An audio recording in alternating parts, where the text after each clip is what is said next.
from his studios in New York, it's time for Wake Up Call with Dan Tortora, where sports meets life.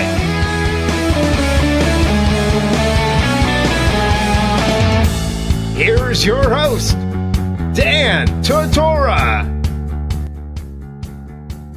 Welcome back here to Wake Up Call with Dan Tortora on wakeupcalldt.com, your one-stop sports shop, and on mixlr.com/wakeupcalldt. We are joined in the first hour of this broadcast from West Genesee boys basketball and West Genesee girls basketball. They both have won a Section 3 Class AA championship. They are both en route to the postseason for states. They will both be playing on Saturday. They will be in a doubleheader together at the SRC Arena.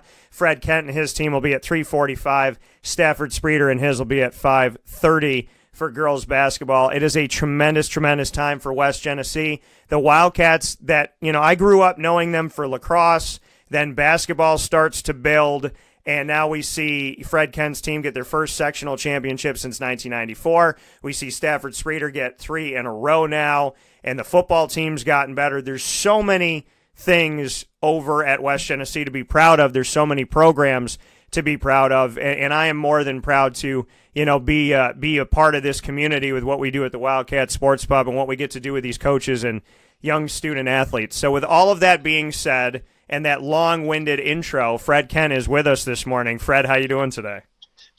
Good, Dan. How are you? Doing very well. So first and foremost, I have to say congratulations, and it couldn't have happened to a better person, in my opinion. Thank you. That's very nice. It's been a great 72 hours now. We're still flying high. And to have this, the first time since 1994.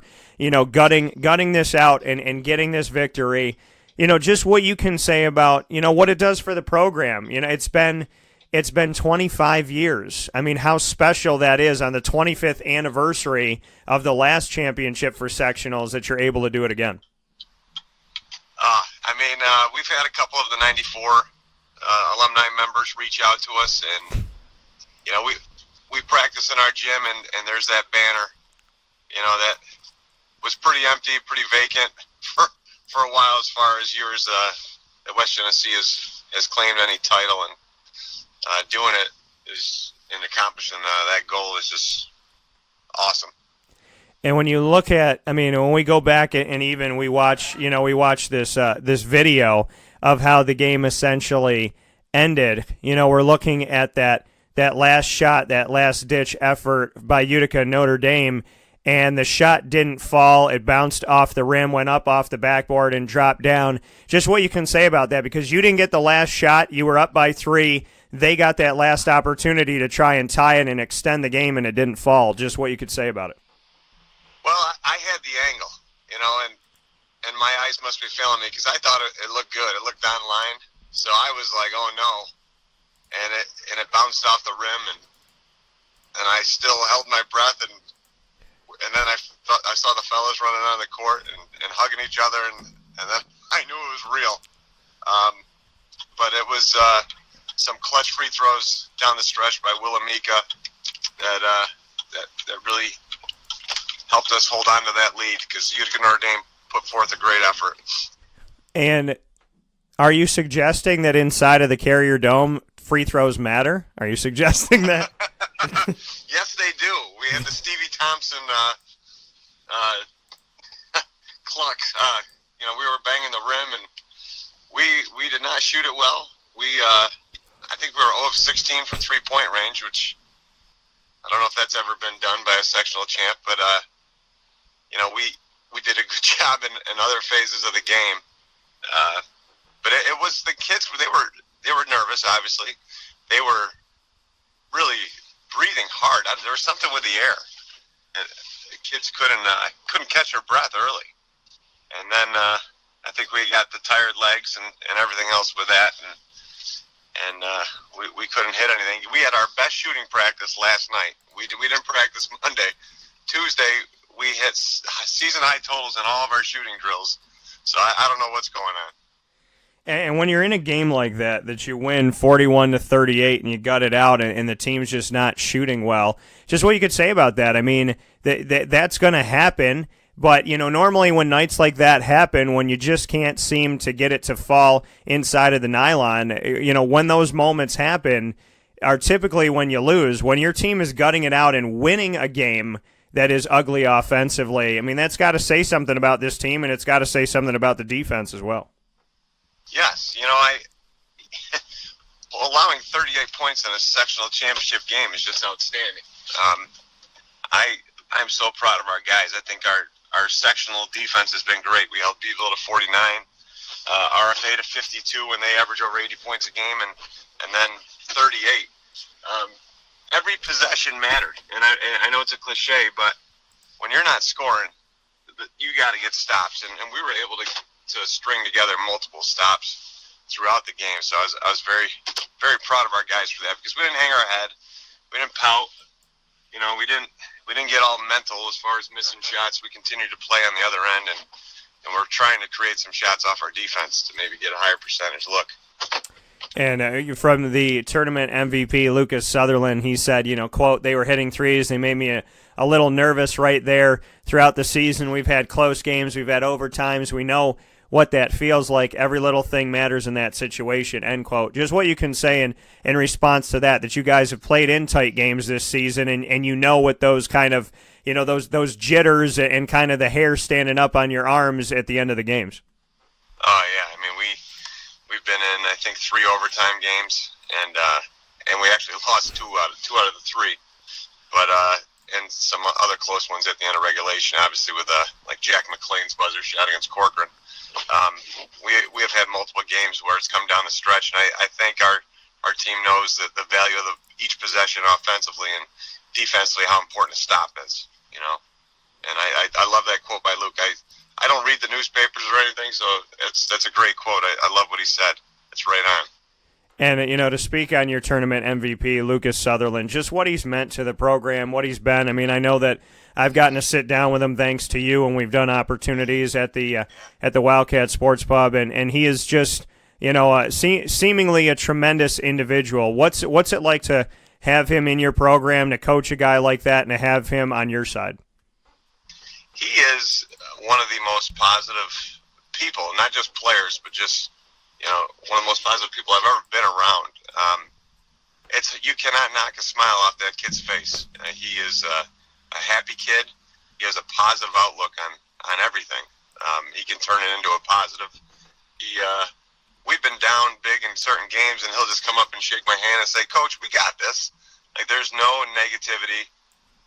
He doesn't get down, and he has been a great role model for all the players in our program.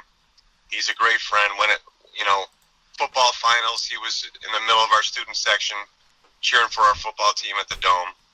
He's not into himself. He wants to experience, life and other people's interests, and he gives attention to everybody, and he's just a great guy. I couldn't be happier for him.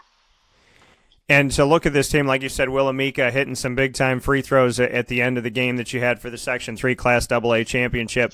Just overall, what you could say about the guys on the team, the Will Umicas and the Lucas Sutherlands of the world, but this entire makeup of the team, just what this roster has meant to you, why this team this year was able to gut out and get something done that hadn't been done in 25 years.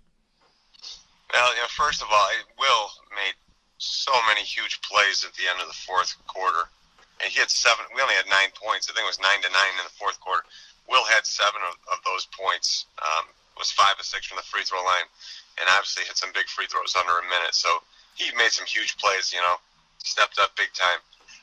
The team overall, what makes it so special is that out of the 14 guys, we have 10 returners. So this has been like almost like I'm not calling them pro players, but all these guys have been like on a 2-year contract. So, we've had a lot of time together, and it's built chemistry, it's built continuity. We've changed things in our system, but we've been able to refer to old things and make adjustments. And so they're a high IQ group. They're fun to be around, and and they work hard, and they love basketball, which is huge, and they enjoy being around each other. Speaking here with Fred Kent of West Genesee Boys Basketball, the Wildcats head coach. To go back to the tournament and look at this, you obviously had a bye in the first round of this, and so did Corcoran as the number 1 seed, Utica, Notre Dame, and CNS, Bishop Ludden, Rome Free Academy, all with byes in this. Speak on from Baldwinsville to Rome Free Academy before you got to Utica, Notre Dame in the championship game, just what your takeaways were from going up against Beeville as well as Rome Free Academy. Yeah, I've talked to a couple of friends. I think it compares to the old Big East, where you can lose any night. I mean, Henniger didn't make sectionals. They beat us in overtime. They could beat anybody. They had the most talent. Beeville with J.J. Starling and Jake Marshall and Sunday Joshua. I mean, those, Marshall's going to go to Lemoyne. Starling and Sunday are potential D1 players. The talent was high, and the games were tough and physical and highly competitive. And RFA plays such a unique style, like Loyola Marymount. They go up and down. They press you the whole game. You don't have to guard them longer than 5 seconds. They're putting a shot up, and they're very difficult to play. That style's hard to replicate in practice, and it wears you down. So it's been. I'm very proud of what we've done, beating those teams. And it must serve you very well that in the tournaments from here forward, West Genesee should be a 2 seed because you and Stafford were both 2 seeds and were able to come out of this with.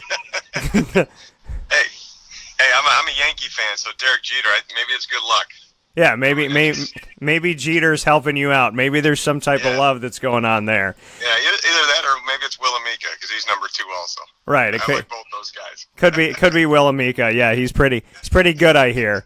So, yes, he is. So I want to go back to the you have 4 losses this season, and I want to know what these losses have taught you essentially. Against Corcoran on the road, you lost 67-64, close game. Henniger, like you had discussed, 68-63, a 5-point game there, and then a loss by 5 at Nottingham, 75-70, and then the loss to Beeville, which you were able to avenge in the tournament you had for Section 3 Class AA, lost to them back on February 4th, 76-61 at Beeville, and were able to take them down 56-49 en route to your Section 3 Class AA championship. What did you take from those 4 losses this season?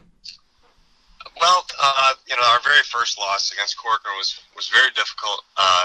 Like you said, it went into overtime. We felt we did a good job defensively, but we broke down in key spots offensively, and maybe didn't make great decisions. And we were undefeated until that point, obviously, and it was pretty deflating. And we did not get to practice or get together before we played Henniger the next game, and there were some adjustments we needed to make defensively, and we tried to make them in the game without a practice, and that was difficult because they're very talented. And then the Nottingham game, and it was similar to the Corcoran game too. Willamika fouled out of both those games, and that was tough to play without the guy that we give the ball to in crunch situations to either create a play on his own or make a play for somebody else. And we learned very quickly we needed him on the court.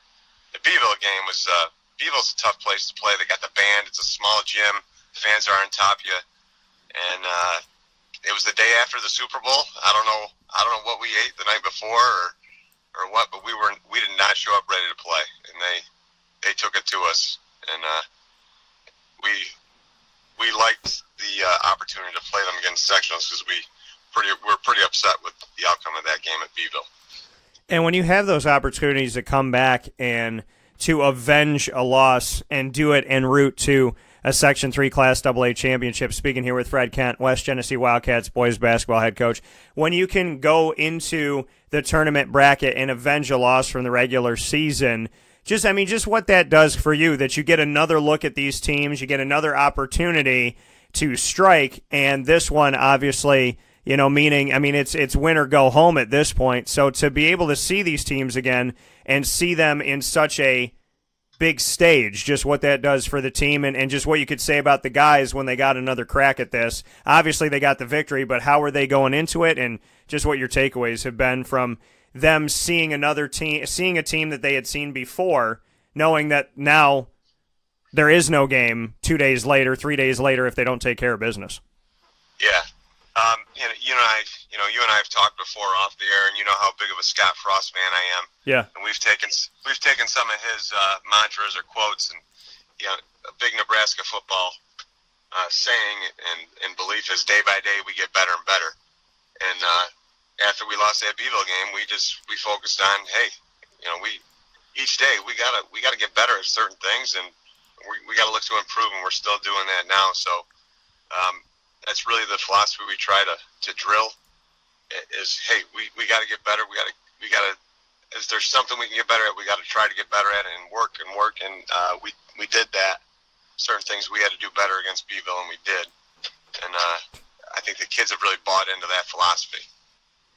Seeing this team grow and seeing them blossom, what did you see at the beginning of the season? Did you see this in the team? I know you guys started out 8-0, but before that even happened, the first day, did you see that, with so much returning and with the opportunity of having some continuity, did you see that this could be a reality to be where you're at right now, or is this something that, has kind of pleasantly surprised you as the season's gone on?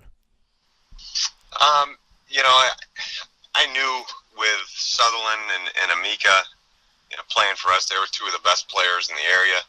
So I knew we had a great opportunity, and the work ethic of Cam Jones and Christian Rossi and Benson and McLean and Dudzinski, Tyler Cook, Max Smith, those guys just were working really hard and were hungry, in the weight room in the off season and fall leagues, and we had a really good preseason as far as practice goes, and I don't like to think about at that time of the year, I don't like to think about sectionals or anything, but I was just really impressed with our business-like attitude and, willingness to get after it each day. So, I thought maybe we had a chance, but I tried not to think about it. You just try to think about the next game on the schedule. And seeing the success of this team, though, and what they've done, did it feel different? Going into the bracket and going in this season for sectionals, did things feel different? Because it's been a long time. It's been 25 years since that championship banner was held by West Genesee for Section 3 Class AA. When you stepped into the tournament, was there a different kind of sense around the team? Could you feel something in the air that maybe was different than last year or years prior? Yeah, I think that's a great question. I felt the practices, the postseason practices leading up to Beeville, I was very impressed. And then all of a sudden, against Beeville, we're down 14 in the second quarter. And, kind of looking at each other like, what's going on? And, the players were able to just, emotionally pick it up and play with more energy, and the fire was there. And once we got the lead against Beeville, you could just see it. You could see the confidence. You could see the togetherness. And, I felt like, okay, wow, this is different. Like we didn't hang our head. We didn't give in to a big deficit. We kept scratching and clawing and fought back. And I think it really gave us a lot of confidence moving forward. And to go a little bit deeper into that, just the mental component for this team.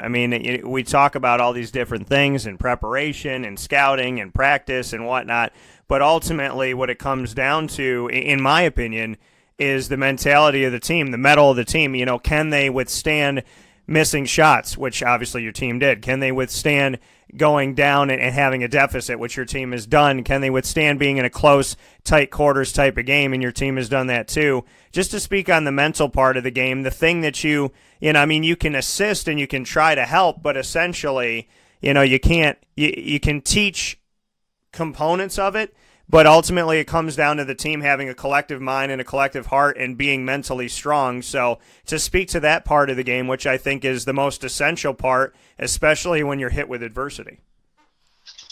Yeah, you're absolutely right. The mental part, I think I said it in one of the media outlets, but we really focused less this year on X's and O's and plays, and we obviously watch tape and scout and everything, but we really focused on relationships and keeping each other in check mentally. We don't have any big egos on our team. They're pretty good that way, but kids do get down, and this group has done a good job of balancing each other out. And I think what's really special is often these kids, they don't want to hear it from another teammate like, hey, come on, we need you, pick it up. But these guys were really accepting of each other to take the constructive criticism or the suggestion or the pickup when not everybody's able to do that, So I thought that was really important. These guys are able to listen to each other when they need to. And to have this relationship that they have, Stafford Spreeder, who's coming up in a little bit, him and I have spoken about team bonding and whatnot. What does your team do to kind of, get around each other and to bond together? And is it something that they typically do themselves without your help? Yes. Our families, our parent group is awesome. Typically, throughout the season, every family hosted a team dinner, either at their house or at a bowling alley or some place in town, a restaurant, and just everybody gets together. They have a big meal, kind of hang out. The day before our RFA game, my family hosted the whole team, and my wife made a brunch and ice cream cakes, and we watched some college basketball together and just had a good time. And during this postseason run, when we watched film, we brought in pizza and breakfast pizza and drinks, and Miss Amika has been bringing in tons of Propel and water and Gatorade for us throughout. Whenever we're watching film or anything, so we do spend a lot of time together. And I guess what makes it really special, going to the finals, we got to go on a bus ride to the Dome, take a tour. We all did that together, and then after we won, Section 3 puts on a dinner at Champions. So we went to Tully's and had a dinner together. So we spent a lot of time together. The relationships are strong. We've been doing this with this same group for basically 2 years. So it definitely helps build chemistry. And in having that, speaking here with Fred Kent, before I let you go, Fred Kent, West Genesee Wildcats boys basketball head coach, to have that connection, have that chemistry, have that team bonding, the other bonds, the other connection, the other opportunity that you have outside of your team but still under the umbrella of West Genesee is that you and Stafford are going to have, as everything's going on at SRC Arena this Saturday, March 9th, you guys get to have a doubleheader, which is pretty awesome and pretty interesting. They switched around the schedule to make sure that this could work. You're playing first, they're playing second. What do you think about the fact that West Genesee fans in the West Genesee community and these West Genesee players are going to have the opportunity to back-to-back this thing, and you have a shot at moving to the state AA Final Four, and they have a shot for girls basketball right after you in this West Genesee doubleheader that has found its way to the SRC Arena? It is very special. Stafford's been doing a great job with his program, and he's used to this stuff. We're not. But the idea of a back-to-back regional championship game being held, 5 miles down or whatever it is from our school district is just not only a great opportunity, it's going to be a great experience, and it's something these kids are going to remember forever, and I hope it's positive for both teams. And it seems like, for the West Genesee fan, this weekend is going to be very special and very important. And like you said, Stafford, he's doing this once again. You're doing this, and it's been a little bit here, but to be at the SRC Arena, all that matters is today. It doesn't matter 25 years ago. It doesn't matter yesterday. It doesn't matter anything else that's happened before now. Just speak about being ready, being amped up, the team, the vibe, the feeling, because this is a very exciting moment, and this team that you have this season has the opportunity to make history in a very, very special way, and just what that means for you as a coach and just what the present, because you can't affect the future without doing good in the present, and you can't have anything to do with the past because it's over. So just what you can say about the here and now. Yeah, it is about the here and now, and these kids are totally amped up to play this game. You can already see it. Tuesday night's practice. The amount of energy these guys, had in practice, even with all the Monday stuff at Tully's and all the attention they're getting. Once it was so nice to get back on the court and just play basketball and be together. They're definitely amped up. The 25-year drought, or whatever you want to call it, is it makes it even more special because I feel like we have 25 years of alumni members in our program backing us and wanting this for us, and it's just been really special because the 94, like I said before, the 94 team, the 93 team have reached out to us and have been very supportive. So they're pulling for us, and we're hoping we can make everybody proud. What can you tell me about the Class AA Section 2 champion Saratoga as you get set for the game? Well, Syracuse fans would be pretty familiar with them just because they play a very similar style of like Virginia, the Cavaliers, a pack line, man-to-man defense, really packing the paint off the ball, very physical, like to shoot the three.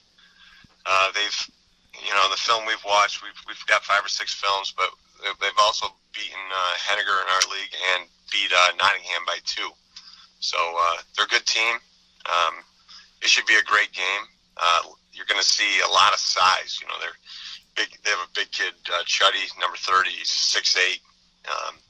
Another power forward, 6'6". We're big. With McLean 6'7", Benson 6'6", Luke 6'7". There's going to be a lot of size on the court. And they have a very good guard, Aiden, and it'll be interesting to see how they try to match up with Willamika. I think he might be an X factor.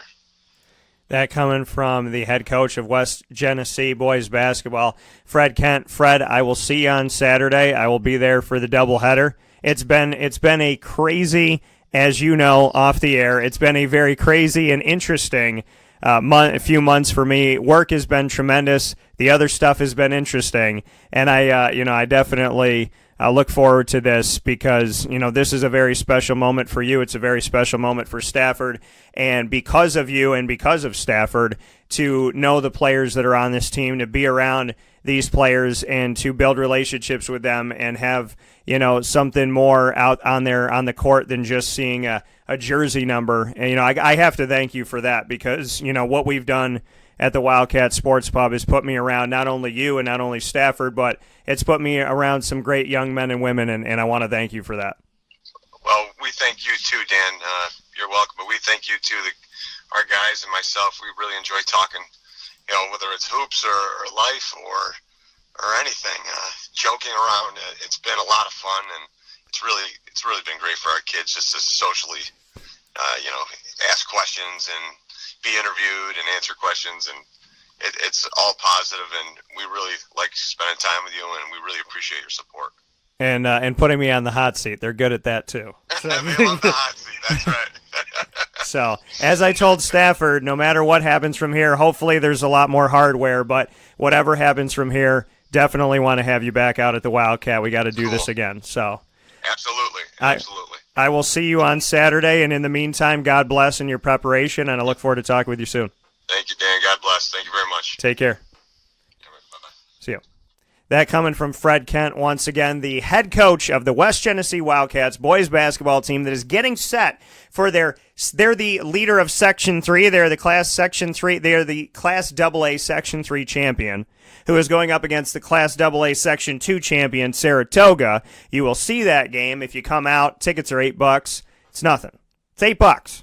I shouldn't say it's nothing because every dollar counts, and I know that.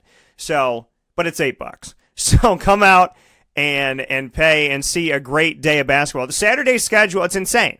Saturday schedule, there's 5 regional final games. You're paying $8. You can see at noon Class B boys regional final between Section 3 champion Lowville and Owego of Section 4. At 1:45 p.m., you can see Class A boys final between Section 3 champ Jamesville DeWitt and Wednesday's Troy Malone winner, so the winner of Troy versus Malone today. And then at 3:45 p.m., Class AA Boys Final, Section 3 champ West Genesee, Section 2 champ Saratoga. The doubleheader continues for West Genny at 5:30 p.m. when Class AA Girls Final between Section 3 champ West Genny and Section 2 champ Shenandoah go off against each other. And at 7:15 p.m., the Class B Girls Final between Section 3 champ South Jefferson and Norwich of Section 4. So definitely come out and see all of those games. $8 for 5 games. Can't beat it. And come support our local community and our wonderful young student athletes, our men and women out there, our young men and women out there, our coaches, our schools. Come out and support. You know, it has been a beautiful, wonderful thing to be able to go out and do things with West Genesee at the Wildcat Sports Pub and CNS at Chick-fil-A Cicero. We're going to be doing more with CNS at a new location. You're going to have to stay tuned for that information. Very excited about CNS. And Liverpool, we just started doing things with Liverpool Athletics out at the Home Team Pub on 7990 Oswego Road, right on Route 57 in Liverpool. I mean, and we've been able to work with CBA and Baldwinsville, and Carl Sanfilippo is one of the I'm one of his biggest fans. He's just a tremendous person. So there's so many great things that we have going on in this community, and supporting this community is ever important. It is essential, and I really, really, really, really would appreciate personally and professionally if you went out to these games. I stand no advantage of you going to these games. I'm asking you to go for the kids. I'm asking you to go for the families. I'm asking you to go for the community. I'm asking you to go because why not? And, you know, definitely support all of these teams. And congratulations to every single team, whether they made the tournament or they didn't, whether they're in it still or they're not. Congratulations and thank you and much love to every single one of you. And definitely I will be at the doubleheader, so you can come say hello at the SRC Arena. 3:45 p.m., Class A Boys Final, Section 3 champ West Genny, Section 2 champ Saratoga. You just heard from the head coach of West Genny, Fred Kent.